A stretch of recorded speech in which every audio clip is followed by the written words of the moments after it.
জয় মধুসূদন এমজেআই কিচেনে সকল বন্ধুদের স্বাগত জানাচ্ছি। আজকে আমার রেসিপি মখমলি চিকেন কারি। রেসিপিটা যদি ভালো লাগে লাইক করবেন, শেয়ার করবেন আর কমেন্ট করে অবশ্যই জানাবেন রেসিপিটা কেমন হলো। আসুন ভিডিওটা শুরু করি। প্রথমে আমি পেঁয়াজ, রসুন আর তিন চার টুকরো আদা এগুলো বয়েল করে নেব। পেঁয়াজ নিয়েছি 2 থেকে 3টা মিডিয়াম সাইজ আর 8-9 কোয়া রসুন, এটা আমি বয়েল করে নেব। এগুলো আমি 70% সেদ্ধ করে নিয়েছি। এবার আমি নামিয়ে ঠান্ডা করতে দেবো। এবার দিয়ে দিচ্ছি কড়াতে সাদা তেল আর দিয়ে দিচ্ছি মাখন, দিয়ে দিচ্ছি 2টো তেজপাতা, 2টো শুকনো লঙ্কা চেরা ফোড়ন। এটা একটু নাড়াচাড়া করে নেব। এবার দিয়ে দিচ্ছি চিকেন। এখানে আমার 500 চিকেন আছে। এটা আমি হালকা ফ্রাই করে নেব।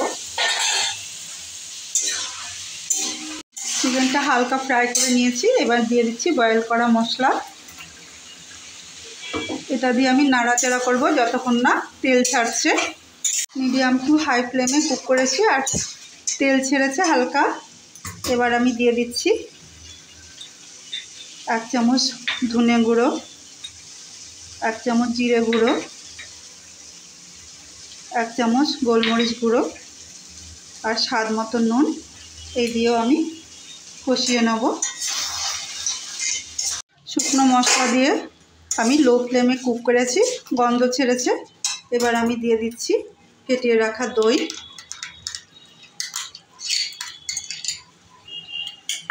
আর দিয়ে দিচ্ছি সামান্য সামান্য চিনি।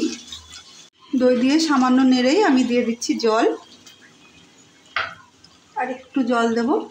এবার আমি চাপা দিয়ে কুক হতে দেবো। পাশে চিকেন সেদ্ধ হচ্ছে, আমি এ পাশে একটা ফোড়ন তৈরি করে নেব। দিয়ে দিচ্ছি 1 চামচ মতো সাদা তেল, দিয়ে দিচ্ছি জিরে ফোড়ন। এবার দিয়ে দিচ্ছি পেঁয়াজের কুচি,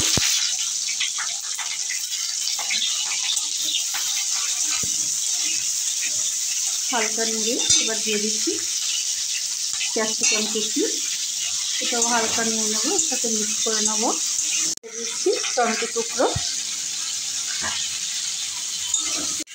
এবার দিয়ে দিচ্ছি চেরা কাঁচা লঙ্কা 3-4টে, দিয়ে দিচ্ছি জুলিয়ান করা আদা আর দিয়ে দিচ্ছি সামান্য চিলি ফ্লেক্স। এটা দিয়ে আমি হালকা সতে করে নেব। আমার ফোড়ন রেডি। আমি এবার নামিয়ে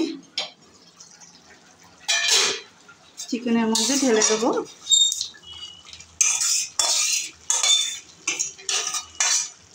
এটা আমি ভালো করে মিক্স করব। এবার দিয়ে দিচ্ছি ফ্রেশ ক্রিম। এটা আমি মিক্স করব আর ফুটে ওঠা অবধি অপেক্ষা করব। ফুটে উঠেছে।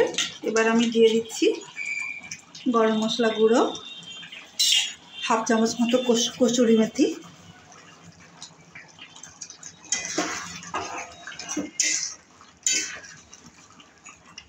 এবার দিয়ে দিচ্ছি সামান্য ধনেপাতা কুচি আর দিয়ে দিচ্ছি স্প্রিং অনিয়ন কুচি।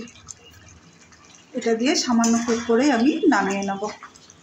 আজকের রেসিপি মখমলি চিকেন কারি। রেসিপিটা ভালো লাগলে লাইক করুন, কমেন্ট করুন, সাবস্ক্রাইব করে আমার পাশে থাকুন। আর সবাই ভালো থাকুন, সুস্থ থাকুন। ধন্যবাদ।